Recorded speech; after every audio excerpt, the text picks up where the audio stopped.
नमस्कार दोस्तों। आज हम सुनने जा रहे हैं द्विजेंद्रनाथ मिश्र निर्गुण जी की कहानी साबुन। ये कहानी आपसी रिश्तों की कहानी है और परिवार में किस तरह से आपस में सामंजस्य बनाकर रखना चाहिए ये भी हमें सिखाती है। तो चलिए चलते हैं कहानी की ओर। सुखदेव ने जोर से चिल्लाकर पूछा, मेरा साबुन कहाँ है? श्यामा दूसरे कमरे में थी। साबुनदानी हाथ में लिए लपकी आई और देवर के पास खड़ी होकर हौले से बोली, ये लो। सुखदेव ने एक बार अंगुली से साबुन को छूकर देखा और भौं चढ़ाकर पूछा, तुमने लगाया था? क्यों? श्यामा हौले से बोली, जरा मुंह पर लगाया था। क्यों? तुमने मेरा साबुन क्यों लिया? तुमसे 1000 बार मना कर चुका हूं, लेकिन तुम तो बेहया हो ना। गाली मत दो, समझे? श्यामा ने डिब्बी वहीं जमीन पर पटक दी और तेज कदमों से बाहर जाती जाती बोली, जरा साबुन छू लिया तो मानो गजब हो गया। फिर दूसरे कमरे के चौखट पर मुड़कर बोली, मैं क्या चमार हूं? सुखदेव ने वहीं से चिल्लाकर कहा, हो चमार, तुम चमार हो। खबरदार जो अब कभी मेरा साबुन छुआ तो। अंगीठी पर तरकारी पक रही थी। श्यामा भुन भुन करती ढक्कन हटाकर करछुल से उसे लौट पौट करने लगी तो देखा तरकारी आधी से ज्यादा जल गई है। उसने कढ़ाई उठाकर नीचे जमीन पर पटक दी। खाक हो गई नासपीटी। तरकारी को निहारती नाराज होकर बोली। तभी उधर ठन्न से लोटा गिरने की आवाज आई। श्यामा ने चौंक कर देखा। बड़ा लड़का बाल्टी खींचकर बाहर लिए जा रहा था।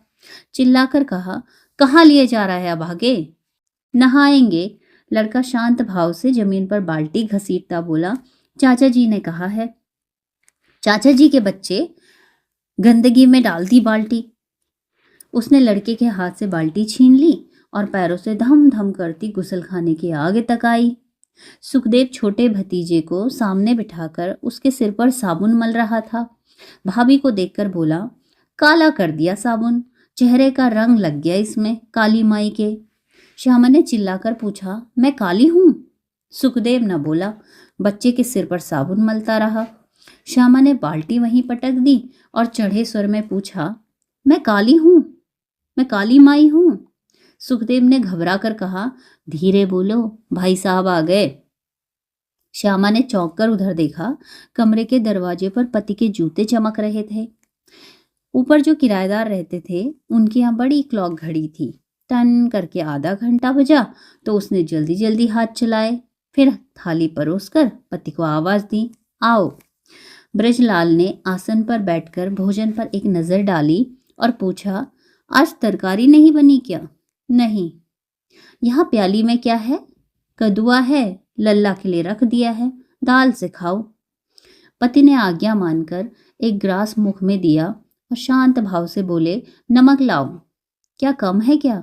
श्यामा ने नमक की बुकनी थाली में छोड़ते हुए पूछा। बिल्कुल नहीं है। क्यों क्यों झूठ बोलते हो? मैंने नमक डाला था, शर्त लगाती हूँ। पति ने हंसकर कहा, यही सही, लेकिन अपनी कुशल चाहो तो पतीले में नमक पीस कर डाल दो। सुखदेव अभी खाने बैठेगा तो फिर आफत आ जाएगी तुम्हारी। श्यामा ने स्वर को चढ़ाकर कहा, क्या आफत आ जाएगी?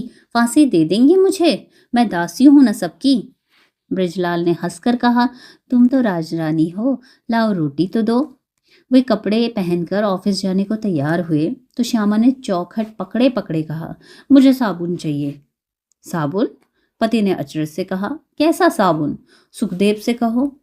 छाता लाओ, वो फाइल उठाना। तभी रसोई घर से एक पुकार आई, भाभी खाना परोसो। फिर दो पतली आवाज एक साथ आई, भाभी खाना परोसो। बड़ा लड़का अलग थाली में खाता है, छोटा अपने चाचा जी के हाथ से खाता है। तीनों पास पास नहाए धोए आसनों पर बिराजे भोजन कर रहे थे। बड़े लड़के ने मुंह बिचकार कर कहा, दाल में इतना नमक है कि पूछो मत। श्यामा ने डरते डरते देवर की ओर देखा, पर सुखदेव ने नमक के बारे में कुछ शिकायत न की। उल्टे भतीजे को डांट कर बोला, खाओ चुपचाप।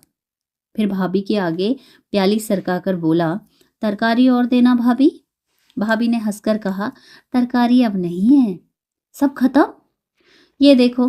कढ़ाई आगे खींचकर हंसकर कहा, जल गई सब, यही इतनी बची थी सो तुम्हारे लिए छांट कर निकाल ली थी। देखे जली हुई का स्वाद देखे। श्यामा ने कढ़ाई पीछे को करके कहा, यह तुम्हारे खाने के काबिल नहीं है, लो दाल लो और ले लो। बड़े लड़के ने कहा, मैं भी दाल और लूंगा। श्यामा ने उसके आगे सरका कर कहा, ले दाल ले ले। लड़का पतीले में झांक कर बोला, कहाँ है इसमें दाल? दाल नहीं है, अब तू मेरा सिर खा ले पेटू। छोटे भतीजे के जूठे हाथ धोकर सुखदेव कॉलेज के कपड़े पहनने लगा तो कमीज में एक ही बटन बचा पाया। सुई डोरा और बटन हाथ में लिए भाभी के आगे आ खड़ा हुआ। श्यामा थाली परोसकर खाना शुरू ही कर रही थी। सुखदेव ने कमीज उसकी गोदी में रखकर कहा, जल्दी भाभी जल्दी। भाभी जल्दी जल्दी बटन टाँकने लगी। तब सुखदेव की नज़र भाभी के परोसे हुए भोजन पर गई। तरकारी जो जलकर काली हो गई थी, अकेली अकेली थाली में सजी थी।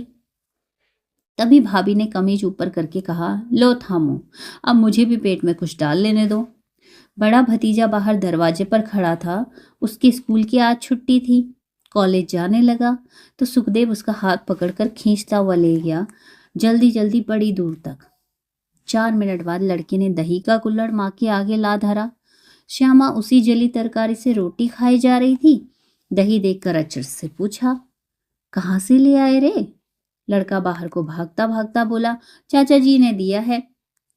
पड़ोस में रहने वाली पंजाबिन बच्चों के कपड़े बहुत सस्ते सीती थी।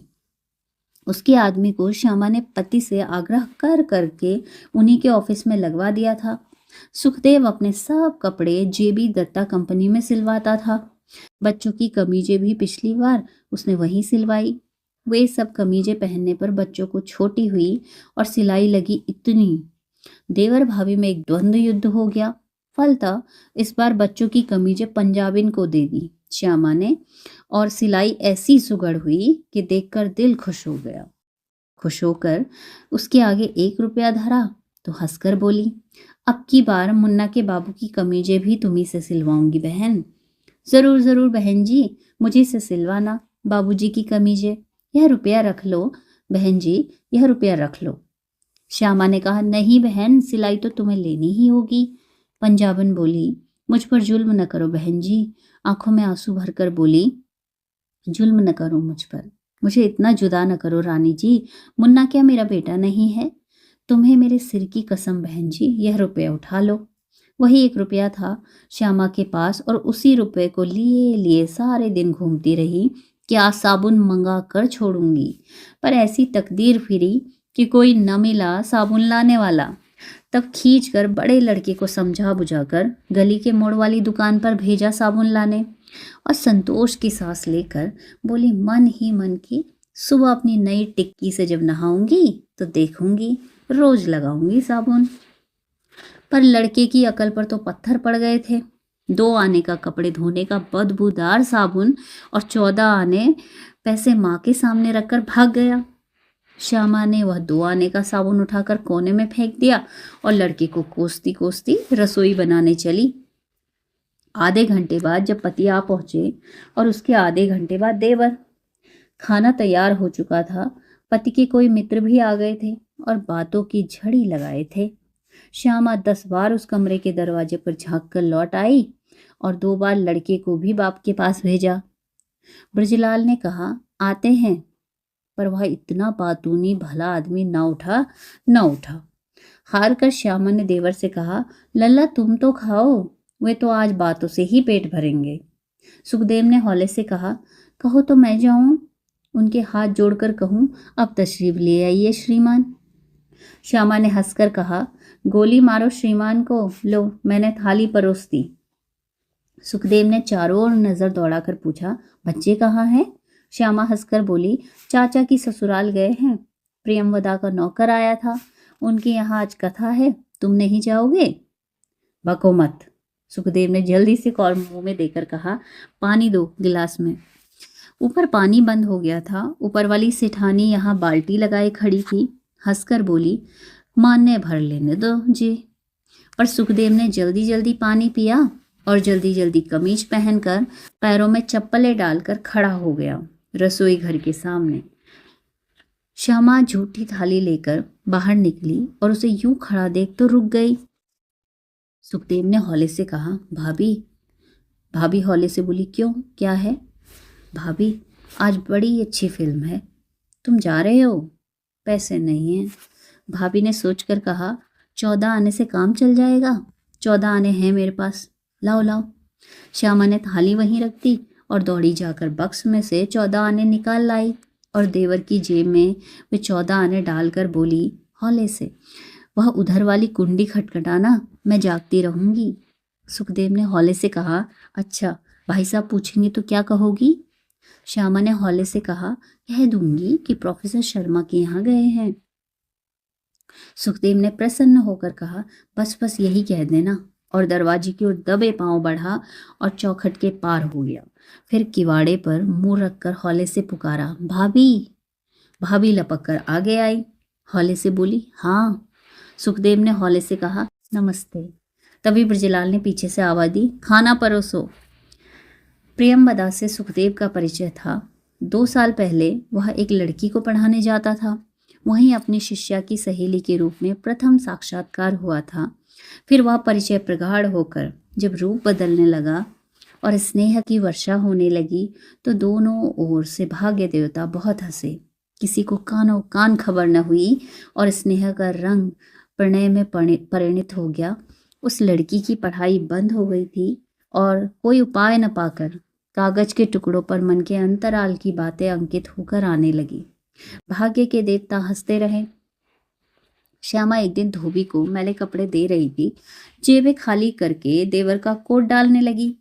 धोबी के आगे तो उनमें एक पत्र पाया जिसमें लिखा था, प्राणों के स्वामी हृदयेश्वर। खूब खुश हुई और सुखदेव को खूब डराया धमकाया। तुच्छ सा हो गया वह भाभी के आगे, सिर झुका लिया और बार बार उस चिट्ठी को लौटाने की जिद करने लगा। श्यामा ने हंसी रोककर कहा, नहीं, यह चिट्ठी तुम्हें नहीं, तुम्हारे भैया को दूंगी। जरा आटे दाल का भाव मालूम हो तुम्हें। सुखदेव से और कुछ न बन पड़ा। भाभी के पैरों पर अपना सिर रखकर रोने लगा। ऐसा कायर निकला प्रेमी। उस दिन से भाभी नर्म सचिव बन गई। उन्हीं की सलाह से सब काम होने लगा। एक दिन नुमाइश में दूर से प्रियंवदा के दर्शन भी करा दिए भाभी को। घर लौटने लगे तो राह में भाभी चलती चलती बोली, हे भगवान, यही तुम्हारी प्रियंवदा है। रूप की जोत लिए सारी नुमाइश को चकाचौंध किए थी। हाय राम, मैं तो उसके पैरों की धोबन भी नहीं हूँ, कैसे उसकी जिठानी बन पाऊंगी। मुझे जीजी कहते भी वह घिनाएगी, मुझे देखकर हंसेगी। सुखदेव सुनकर हौले से बोला, गला काट दूंगा। भाभी बोली, किसका गला काट लोगे? मेरा? पर सुखदेव और कुछ न बोला। दूसरे दिन प्रियंवदा का नौकर श्यामा को एक छोटी सी पाती दे गया जिसमें जीजी के चरण कमलों में दासी प्रियंवदा के प्रणाम की बात लिखी थी और लिखा था कि अभागिन से ऐसा क्या अपराध हो गया जो इतने निकट आकर भी राज राजेश्वरी माता बिना दर्शन दिए चली गई। एक बार चरणों की रज अपने माथे पर लगा लेती, जीवन कृतार्थ कर लेती अपना। पर राज राजेश्वरी का यहाँ हाल था कि तन पर कभी पूरे कपड़े भी नहीं हो पाते हैं। ठंड पड़ने लगी थी और सुबह तड़के तड़के नहाकर रसोई चढ़ाते जब श्यामा को कपकपी लगने लगी तो उसने याद करके देवर का बक्स खोलकर वो पुराना स्वेटर निकाल लिया जिसे कीड़ों ने जगह जगह काटकर तरह तरह के वातायन और गवाक्ष बना दिए थे, हवा के आने जाने के लिए भी। उसी स्वेटर को रोज सुबह पहन लेती और गर्मी पाकर कहती, चलो अच्छा है, यह जाड़ा मजे में काट देगा। रात को सिनेमा देखा सुखदेव ने और सुबह सूरज चढ़े तक गहरी नींद ली। फिर भी देह का आलस्य न गया। एक जमाई लेकर छोटे भतीजे से बोला, चलो बेटा चाय पी आए। लड़का कूद कर बोला, चाचा जी बिस्कुट भी खाएंगे ना? सहसा सुखदेव को याद आया कि चाय वाले के नौकर को उसने अपना स्वेटर देने का वादा किया था। वह बक्सा खोलकर पुराना स्वेटर खोजने लगा पर स्वेटर न मिला। एक एक करके सारे कपड़े निकालकर फेंक दिए पर स्वेटर के दर्शन न हुए। कहाँ गया? भाभी रसोई घर में बैठी दाल बीन रही थी। उनसे आकर पूछा, मेरा स्वेटर था एक पुराना, मैंने ले लिया। तुमने कैसे ले लिया? सुखदेव ने माथे पर बल डालकर कहा, तुमने क्यों मेरा बक्सा खोला? क्यों ले लिया मेरा स्वेटर? भाभी ने शांत स्वर में कहा, बेकार पड़ा था इसलिए निकाल लिया। सुखदेव ने स्वर को तीव्र करके कहा, मुझसे बिना पूछे तुमने कैसे ले लिया? तुम मेरी चीज को क्यों छूती हो? भाभी सुनकर चुप रही। सुखदेव ने उसी स्वर में कहा, कहाँ है स्वेटर? लाओ दो। भाभी ने शांत स्वर में कहा, चलो अपने कमरे में लाई देती हूँ स्वेटर। यही लाकर दे दो अभी फौरन। भाभी ने इधर को पीठ करके स्वेटर उतारा, फिर उधर को मुंह करके शांत स्वर में कहा, ये लो, और नतमुख किए हौले से कहा, बाकी कपड़े भी उतरवा लो तन के। सुखदेव क्षण भर भौचक्का सा खड़ा रहा। स्वेटर सामने पड़ा था और भाभी सिर झुकाए फिर दाल बीनने लगी थी। सुखदेव का वह स्वेटर उठाने लगा तो एक बार भाभी के झुके मुख की ओर देखा। आंखों के आंसू टपक रहे थे भाभी के। वही कल वाला बातूनी आदमी सुबह होते ही फिर धमका था। ब्रजलाल को अपने साथ ले गया। सड़क तक बातें करते करते 9:30 बजे उधर से लौटे तो हंस रहे थे। खाने बैठे तब भी हंस रहे थे। हंसते गए और खाते गए, और खाते खाते ही बोले, तुम्हारी देवरानी को देख आए हैं। श्यामा तब से गुमसुम बैठी थी, वह सुनकर कुछ न बोली। पति ने हंसकर कहा, लड़की जरा उठते कद की है, सुखदेव के कंधे तक समझो। श्यामा ने फिर भी कुछ नहीं कहा। पति हंसकर बोले, पैसा बहुत है उनके पास, सुखदेव को विलायत भेजने को तैयार है, एक मकान दहेज में देने को कह रहा है। श्यामा फिर भी चुप रही। ब्रजलाल ने खाना समाप्त करके पानी पिया और उठ गए। घड़ी की ओर देखते गए और कपड़े पहनते गए। फाइल संभाली और शीशे में अपना मुंह देखा और बाहर को बढ़े कि श्यामा ने रास्ता रोककर कहा, मेरे लिए एक स्वेटर ला दो। स्वेटर? पति ने झिड़की देकर कहा, क्या कह रही हो? मुझे ऑफिस की देरी हो रही है और तुम स्वेटर की फरमाइश कर रही हो। सुखदेव से कहो। श्यामा ने सिर झुकाकर कहा, तो मुझे कुछ रुपए दे दो, आज मैं मंगवा लूंगी किसी से। किसी से क्यों? ब्रजलाल ने जल्दी से 1 रुपए का नोट निकालकर कहा, सुखदेव ले आएगा, लो थामो। है कहाँ सुखदेव? पर सुखदेव का पता न था। घंटे पर घंटा बीतता चला गया। सुखदेव जाने कहाँ जाकर बैठ गया था। खाना ठंडा होने लगा। श्यामा बार बार दरवाजे तक आकर दूर तक नजर दौड़ाने लगी। दोनों लड़के एक दूसरे का हाथ पकड़कर चाय वाले की दुकान पर जाकर चाचा जी को खो जाए और उदास होकर भूखे प्यासे लेटे रहे चाचा जी के पलंग पर। दूर गली के छोर पर एक संगी लड़का रहता था। श्यामा ने घबराकर बड़े मुन्ना से कहा, जा तो विद्याभूषण के यहाँ चला जा भैया, कहियो कि हमारे चाचा जी अभी तक घर नहीं लौटे, तुमको मिले थे, कहाँ गए हैं चाचा जी, कहियो कि हमारी माँ बहुत घबरा रही है। तभी खट से किसी के जूतों की आवाज हुई। श्यामा ने चौंक कर देखा तो सुखदेव सिर झुकाए फीते खोल रहा था। खाते समय बहुत सन्नाटा रहा। लड़के भी इशारे से एक दूसरे से बातें करते रहे। सुखदेव ने तो एक बार भी थाली से सिर न उठाया। तीनों जने खाकर कमरे में लौट गए और लड़कों की धूम धड़ाक सुनाई देने लगी तो श्यामा ने एक संतोष की सांस ली। सहसा बड़े लड़के ने हाँफते हुए आकर माँ को एक कागज दिया और बोला, ले पढ़ ले, चाचा जी ने दिया है, ले पेंसिल ले ये और जवाब भी लिख।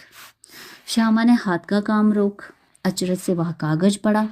सुखदेव ने लिखा था, मुझसे प्रोफेसर शर्मा की एक किताब खो गई है, आज उन्होंने अपनी किताब मांगी है, बाजार से खरीद कर ले आऊँगा, 10.5 रुपये चाहिए मुझे, आप किसी से उधार दिलवा दीजिए। मैं सुबह से रुपए की कोशिश करता रहा पर कहीं नहीं मिले, आप कहीं से भी दिलवा दीजिए, भाई साहब से न कहिएगा, आपको मेरे सिर की कसम है, इतनी। श्यामा ने उसी कागज की पीठ पर लिखा, मेरे पास 10 रुपए हैं, आप चाहें तो ले सकते हैं, 8 आने का इंतजाम कर लीजिए, इतनी। जरा देर के बाद लड़का फिर दूसरा कागज ले आया। सुखदेव ने लिखा था, 10 रुपए ही सही दीजिए, भाई साहब से न कहिएगा, मैं अगले महीने आपको रुपए लौटा दूंगा, इति। श्यामा ने दूसरी ओर लिखा, मैं आपके भाई साहब से नहीं कहूंगी, आप ये रुपए मुझे अभी लौटाइएगा नहीं, आपको मेरे सिर की कसम है, इति। शाम को सुखदेव कॉलेज से लौटा तो घर में कोहराम मचा था। बड़ा लड़का मुन्ना बाहर आंगन में खड़ा रो रहा था और भाभी वाले कमरे से छोटे की चीख पुकार सुनाई दे रही थी, हाय चाचा जी, हाय चाचा जी। सुखदेव ने घबराकर मुन्ना से पूछा, क्या हुआ रे? मुन्ना रोता रोता बोला, अम्मा ने उसे बहुत मारा है, अब रस्सी से बांध रही है। सुखदेव ने जल्दी से किताबें अलमारी में फेंकी और जूता बिना उतारे फड़क से किवाड़ खोलकर भीतर जा खड़ा हुआ, जहाँ जहाँ भाभी छोटे भतीजे के दोनों कोमल हाथ रस्सी से बांध रही थी और मुख से कहती जा रही थी, बुला चाचा जी को, देखो कौन तुझे बचाता है, और चिल्ला और पुकार चाचा जी को। सुखदेव ने धक्का देकर श्यामा को पीछे ढकेल दिया और जल्दी जल्दी बच्चे के हाथ खोलकर उसे कलेजे से लगा लिया। बच्चा चाचा जी से लिपटकर खूब फूट फूट कर रोने लगा। आंखों में आंसू भरे सुखदेव ने भाभी की ओर निहार कर पूछा, क्यों मारा तुमने इसे? भाभी न बोली, हाथ पर हाथ धरे बैठी रही।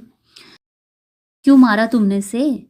भाभी ने हाथ उठाकर कहा, जरा अपने कमरे में तो जाकर देखो, तुम्हारी भरी दावत उलट दी नासपीटे ने, 1 रुपए का नुकसान करा दिया।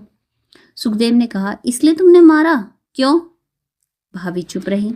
सुखदेव ने कहा, आज माफ करता हूँ, आइंदा जो तुमने मेरे बच्चे पर हाथ चलाया तो मैं खाना छोड़ दूंगा, समझी? भाभी न बोली। सुखदेव ने बाहर जाते जाते कहा, हत्यारिन ने जरा सी दावत के पीछे अधमरा कर दिया मेरे लड़के को। और वह बच्चे को पुचकारता बाहर आंगन तक आया और एक किनारे हाथ में ढका थाल लिए प्रियमवदा के नौकर को खड़ा पाया। तब वह भाभी को एक आवाज देकर भतीजी के लिए अपने कमरे में आकर टहलने लगा। प्रेमवदा के यहाँ भोज हुआ था, बच्चों को बुलाया था, पुरुषों को बुलाया था, स्त्रियों को बुलाया था। बच्चे, पुरुष, स्त्री कोई न गया वहाँ से। दुखी होकर प्रेमवदा ने स्वयं भोजन न किया, फिर उदास होकर नौकर के हाथ बच्चों के लिए मीठा भिजवाया था अपनी माँ से कह के। नौकर थाली खाली करके हाथ जोड़कर विनय के स्वर में श्यामा से बोला, माँ जी, आपको बीबी जी ने बुलाया है, जब कहें मैं आपको लिवा ले चलूं, एक दिन चलकर हमारी झोपड़ी पवित्र कराइए माँ जी। श्यामा को बहुत अच्छा लगा, प्रसन्न होकर बोली, वह तो मेरा अपना ही घर है, तू ऐसी बातें मत कह। नौकर हाथ जोड़े बोला, तो कब चलेंगी माँ जी? श्यामा ने अधीर भाव से कहा, कल इतवार है, इन लोगों की छुट्टी होगी, कल ही चलूंगी, तू दोपहर को आ जाना, खा पी कर चलूंगी। नौकर सिर हिलाकर बोला, तो नहीं होगा माँ जी, वहीं जीमिएगा, रूखा सूखा जो कुछ भी होगा, हम गरीबों के घर बने। श्यामा ने हंसकर कहा, अच्छा यही सही। उस शाम को ब्रजलाल देर से घर लौटे। वह बातूनी फिर मिल गया रास्ते में, खूब भूखा गए थे। आते ही बोले, खाना लाओ, यही कमरे में ले आओ। श्यामा ने दृढ़ स्वर में कहा, खाना नहीं है। पति ने अचरज से पूछा, क्यों, अभी तक नहीं बना क्या? बना है, श्यामा ने दृढ़ स्वर में कहा, लेकिन तुम्हारे लिए नहीं। ब्रजलाल ने खींचकर कहा, क्या बक रही हो, जाओ थाली परोस कर लाओ। श्यामा बोली और पास वाली कुर्सी पर ही धम्म से बैठ गई और हाथ उठाया और कहा, पहले एक बात का फैसला कर दो, तब खाना लाऊंगी। बोलो क्या है? श्यामा ने आगे को झुककर कहा, इस घर की मालकिन कौन है? ब्रजलाल ने हंसकर कहा, तुम। श्यामा ने कहा, उस बातूनी आदमी से तुमने ये बात कही या नहीं? तब वह मेरे देवर से अपनी लड़की ब्याहने वाला कौन होता है? और तुम ही क्या हक रखते हो इस तरह मुझसे बिना पूछे कोई बात कहने का? मैं उसका बड़ा भाई हूं, पति ने हंसकर कहा। और मैं कौन हूं? श्यामा ने आंखें सिकोड़ कर पूछा। तुम भाभी हो उसकी, सिर्फ भाभी। ब्रजलाल चुप होकर रह गए। श्यामा ने सिर तान कर कहा, जनाब, मैं ही उसकी माँ हूँ, मैं ही उसकी बहन हूँ, मैं ही सब कुछ हूँ उसकी, समझे? मेरी आज्ञा के खिलाफ वह एक कदम नहीं रख सकता। विश्वास न हो तो करके देख लो कुछ। तुम ये शादी ठहराओ, मैं कल ही उसे लेकर यहाँ से चली जाऊंगी, बहुत तेरा कमा लेगा। तुम समझते क्या हो मुझे? ब्रजलाल ने कहा, तुम क्या कहलवाना चाहती हो मुझसे? जल्दी से बतला दो। मैं कहने को तैयार हूँ, खाना ला दो फिर। श्यामा ने कहा, अब आए ठिकाने पर। अच्छा कहो, तुम्हारी इच्छा के विरुद्ध। ब्रजलाल ने जल्दी से कहा, तुम्हारी इच्छा के विरुद्ध? श्यामा ने आगे कहलवाए, कहो, कुछ न होगा, कुछ न होगा। ब्रजलाल ने जल्दी से दोहरा कर कहा, अब खाना ले आओ। पर श्यामा न उठी। बोली, कहो मुझसे आज गलती हुई है यानी। और अचानक सुखदेव को सामने खड़ा देखकर चुप रह गई वो। देवर ने शायद वो उतनी आधी बात सुन ली थी। ब्रजलाल ने सिर उठाया तो वे भी छोटे भाई को देखकर सबका गए। श्यामा सिर पर आंचल खींचकर भागी। खाना प्राय समाप्त हो चुका था। ब्रजलाल ने पानी पीकर एक डकार ली, फिर पत्नी ने शांत सौम्य मुख की ओर क्षण भर निहार कर वो बोले, तो यहाँ अपने देवर की शादी न करोगी? हरगिज नहीं, श्यामा सिर हिलाकर बोली। पति ने हंसकर कहा, वह मुझे 100 रुपये भेंट कर गया है, लौटा दो। श्यामा ने फौरन कहा। पति बोले, लौटा दूंगा, लेकिन परसों सुखदेव को अपनी परीक्षा की फीस दाखिल करनी है। कल इतवार है, कहो 1 सप्ताह के लिए ये रुपए रख लूं। 1 तारीख को शाम को वेतन मिल जाएगा, उस दिन दे आऊंगा। जी नहीं। तब उसकी फीस का क्या इंतजाम करूं? मैं कर दूंगी इंतजाम। ऊपर वाली मारवाड़ी जो लोगों के जेवर गिरवी रखती है, मैं अपनी लॉकेट गिरवी रखकर तुम्हें रुपए दे दूंगी। अभी ला दूं? संतोष ना हो तो ला दूं अभी? तुमने समझा क्या है? ब्रजलाल ने दोनों हाथ जोड़कर सिर से लगाया और मुंह से कहा, नमस्कार, शतबार। श्यामा ने घबरा कर कहा, अरे लल्ला आ रहे हैं, हाथ नीचे करो, हाथ नीचे करो। पर सुखदेव इधर न आया। वहीं आंगन में खड़ा खड़ा बोला, भाभी भूख लगी है।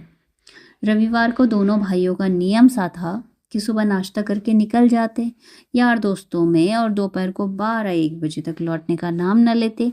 वही आज भी हुआ। श्यामा को प्रेमवदा के घर जाना था। उसने जल्दी जल्दी रसोई बनाई, फिर सब संभाल सुधार वहां जाने की तैयारी करने लगी। शीशे के सामने जा खड़ी हुई, भौं के नीचे से गाल तक कालिक लगी देखी। हथेली रगड़ कर उस कालिक को मिटाने लगी, आंखें मीचकर। काफी देर तक रगड़ा, फिर जो आंखें उघाड़ कर शीशे में देखा तो सना का हो गया। सारा चेहरा काला हो गया था, सारे चेहरे पर कालिक फैल गई थी।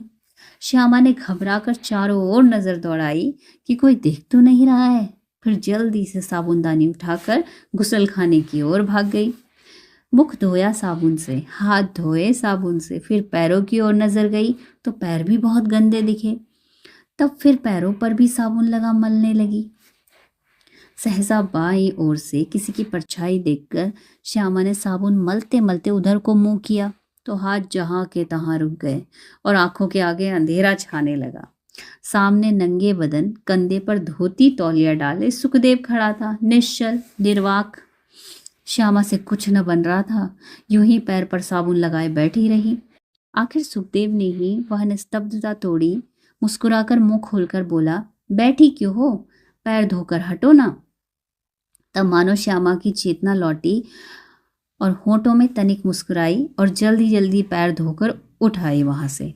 कमरे में आकर शीघ्रता से साबुन की टिक्की एक कपड़े पर दबा दबा कर सुखाई, फिर बड़े जतन से उसे साबुनदानी में रख के आई।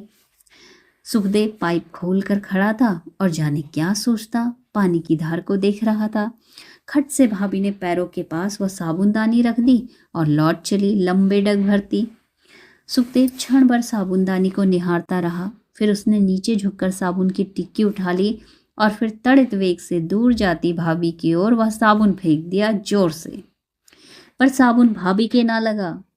जाने कैसे उसी क्षण ऊपर वाले मारवाड़ी सेठ सामने आ पहुंचे और जाने कैसे वह साबुन सेठ जी की तोंद पर फटाक से लगा। अरे मार डाला रे! सेठ जी वहीं पेट पकड़ कर बैठ गए। श्यामा ने पीछे घूमकर देखा और सुखदेव ने भी देखा। घबरा कर वह सेठ जी के पास दौड़ा आया और दोनों हाथों से उसकी वजनी देह को उठा के बोला, अभी इधर एक बंदर कूदा था, मैंने देखा था, उसके हाथ में ये साबुन था। सेठ जी ने एक हाथ की टेक जमीन पर लगाई और दूसरे हाथ में और सामने पड़ा साबुन लेकर उठ बैठे किसी तरह। फिर उस साबुन को लौट पौट कर निहारा और सुखदेव की ओर तिरछी नजर से ताक कर बोले, साबुन तो नहीं वो है, 6 आने को माल दे गए हनुमान। सेठ जी साबुन लेकर चल दिए। सुखदेव और श्यामा देखते रह गए। आखिर प्रेमवदा का नौकर आ गया बुलाने। श्यामा ने दोनों लड़कों को सजा सजू कर बाहर खड़ा किया, फिर डरती डरती देवर के पास आकर बोली, जरा अपना रुमाल दे दोगे? क्यों, तुम्हारा रुमाल क्या हुआ? मेरे पास कब था रुमाल? तो यूं ही जाओ। श्यामा ने अनुनय करके कहा, दे दो जरा देर के लिए। सुखदेव ने चिल्लाकर कहा, नहीं दूंगा रुमाल, चलो जाओ सामने से। श्यामा ने मुंह पर हाथ रखकर कहा, अरे धीरे बोलो, बाहर नौकर खड़ा है। सुखदेव ने और चिल्लाकर कहा, नौकर की ऐसी की तैसी। श्यामा घबरा कर बाहर निकल आई। प्रियंवदा ने उसी विनम्र टोन में कहा, मैं सच कह रही हूँ दीदी, न जाने कितनी बार उनके मुंह से यह बात सुन चुकी हूँ कि मेरी भाभी के सामने लक्ष्मण की सीता भी तुच्छ है। कितनी ही बार तुम्हारी बड़ाई करते करते, तुम्हारी बातें सुनाते सुनाते आंखों में आंसू भर लाए हैं और भरे गले से कहा है कि भाभी इस धरती माता की तरह है, ऐसी ही सहनशील, ऐसी ही विशाल, ऐसी ही महान। मुझे कहते थे कि उनकी सेविका बनकर जीवन सफल कर लेना अपना, तुम्हारे जन्म जन्मांतर के पाप धुल जाएंगे। कहते कहते प्रियंवदा का स्वर करुण हो उठा और नैन गीले हो गए। श्यामा न बोली, बोल नहीं पा रही थी। उसके कंठ में जाने क्या कर अटक गया था। फिर रुक रुक कर भरे गले से कुछ बोली, मैंने जाने कितने पुण्य किए थे उस जन्म में जो ऐसे पति और देवर पाए। सच मानो बहन, वो लोग देव योनि के हैं। राह की धूल उड़कर राज मुकुट से जा लगी, पर मुकुट तो मुकुट ही है ना सखी, और धूल धूल। प्रियंवदा की आंखें सजल हो गई। उन्हीं सजल आंखों से दीदी का सौम्य मुख निहार कर बोली, दीदी तुम देवता के कंठ की वरमाला हो। राह की धूल तो मैं हूँ जो चरणों से लगकर पवित्र हो गई है। कहकर उसने श्यामा के पैरों की अंगुलियां लगाकर माथे से छुआ ली। तभी छोटा लड़का घर की पालतू बिल्ली को गोद में लिए आ खड़ा हुआ। प्रियंवदा ने दोनों हाथ बढ़ाकर उसे गोदी में खींच लिया। फिर 2 बार उसके शुभ्र सुंदर कपोलों का चुम्बन करके बोली, तुम्हारा नाम क्या है भैया? लड़के ने ऊपर मुंह करके कहा, पहले तुम अपना नाम बतलाओ। प्रियंवदा हंसने लगी। श्यामा ने हौले से कहा कि तुम्हारी चाची जी हैं, समझे? फिर प्रियंवदा की स्वच्छ साड़ी की ओर देखकर बोली, बेशूर चमार कहीं का, सारी साड़ी गंदी कर दी पैरों से, उतार दो बहन इसे। लड़का प्रियंवदा के गले से लिपट कर बोला, नहीं उतरूंगा ए चाची जी। प्रियंवदा ने पुलकित होकर बच्चे को फिर चूम लिया और हौले हौले कहने लगी, मेरा राजा भैया बिलाए जाएगा ना पढ़ने, बैरिस्टर बनेगा ना? लड़के ने कहा, मैं तो प्रेसिडेंट बनूंगा। श्यामा हंसने लगी। हंसते हंसते बोली, यही सब रटा दिया है चाचा जी ने।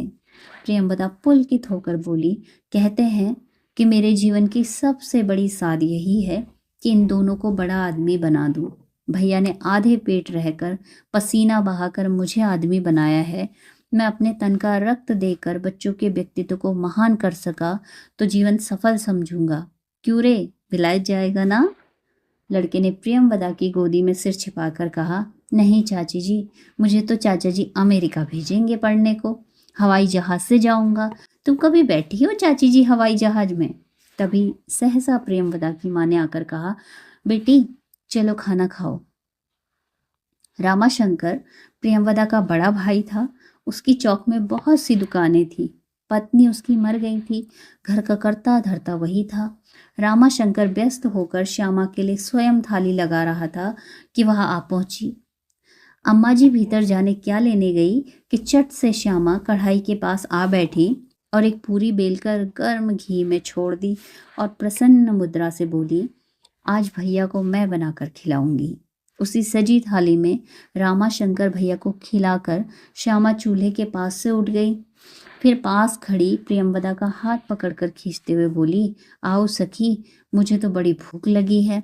और वही भैया की जूठी थाली आगे को खींच ली और पुकार कर कहा, अम्मा हम लोगों को खाना परोस आओ। अम्मा ने धड़कता कलेजा लिए पूछा, तो फिर बेटी मैं कल रामा को भेजूं बड़े दामाद के पास? श्यामा ने बहुत सिकोड़ कर कहा, बड़े दामाद कौन खेत की मूली है अम्मा? तुम बड़ी बेटी की इज्जत गिराओगी क्या? तुम्हारी बड़ी बेटी ने जो कुछ कह दिया उसे पत्थर की लकीर समझो। अम्मा मुंह देखने लगी बड़ी बेटी का। बड़ी बेटी ने तब तनिक नाराज सी होकर कहा, तुम्हें यकीन नहीं हुआ क्या अम्मा? अरे मैं कहती हूँ ना, सुखदेव के साथ प्रियंवदा की ही शादी होगी होगी होगी होगी बस होगी। रामाशंकर भी पास आ खड़ा हुआ था। श्यामा ने उसकी ओर देखकर पूछा, भैया अपनी दुकान पर साबुन भी बिकता है ना? बहुत तेरा साबुन है तुम्हारी दुकान में, साबुन की तो एजेंसी तक है। तब एक शर्त है, श्यामा ने अंगुली उठाकर कहा। अम्मा का दिल धड़कने लगा। रामाशंकर भी घबराया कि भगवान क्या शर्त है इसकी। श्यामा अंगुली उठाकर बोली, भैया तुम्हें हर महीना मुझे एक साबुन की टिक्की देनी होगी। बोलो हामी भरते हो? रामाशंकर ठहाका मारकर हंस पड़ा। अम्मा ने आंखों में आंसू भरकर कहा, हाय पगली। पर श्यामा न हंसी, बल्कि स्वर में दुख भरकर बोली, तुम्हें क्या मालूम अम्मा कि मैं साबुन के लिए कितनी परेशान रहती हूँ। रामाशंकर ने गद्द कंठ से कहा, बहन आज ही तुम्हारे पास एक पेटी साबुन भिजवा दूंगा मैं। नौकर पीछे से बोला, मैं दे आऊंगा शाम को। जाने किधर से बड़े लड़के ने सब सुन लिया। वह रामाशंकर के आगे आकर बोला, मामा जी आज अम्मा से और चाचा जी से साबुन के पीछे खूब लड़ाई हुई थी। श्यामा ने चिल्लाकर कहा, अरे चुप रहे चुगलखोर। पर लड़का ना माना, उसी दृढ़ स्वर में बोला, सच मामा जी इसने चाचा जी का साबुन ले लिया था। सो चाचा जी ने? श्यामा ने लपक कर उसका मुंह बंद कर दिया। सारा घर हंस रहा था। तो धन्यवाद मित्रों, बहुत बहुत धन्यवाद कहानी को सुनने के लिए, और आप बने रहें इसी तरह।